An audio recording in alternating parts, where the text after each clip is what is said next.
2008 ରୁ 2025 ବେସରକାରୀ ଅଧ୍ୟାପକ କର୍ମଚାରୀଙ୍କୁ ସରକାରୀ ଅନୁଦାନ ଦାବି।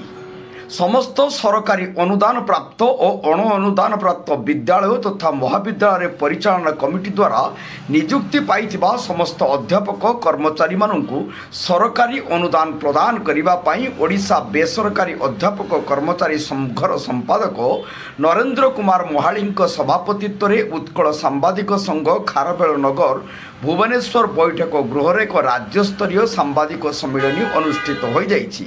ସାରା ଓଡ଼ିଶାରେ non aided higher secondary school unaided degree ମହାବିଦ୍ୟାଳୟ ଓ କମ୍ପୋଜିଟ୍ ମହାବିଦ୍ୟାଳୟ ମାନଙ୍କରୁ 2008 ରୁ 2025 ମଧ୍ୟରେ ପରିଚାଳନା କମିଟି ଦ୍ୱାରା ନିଯୁକ୍ତି ହୋଇଥିବା ଅଧ୍ୟାପକ କର୍ମଚାରୀମାନଙ୍କୁ ସମାନ କାମକୁ ସମାନ ଦରମା ଆଧାରରେ ସରକାର ଏକ ନୂତନ ପଲିସି ଦ୍ୱାରା ପୂର୍ଣ୍ଣ ସରକାରୀ ଅନୁଦାନଭୁକ୍ତ କରନ୍ତୁ ବୋଲି ଦାବି ହୋଇଛି।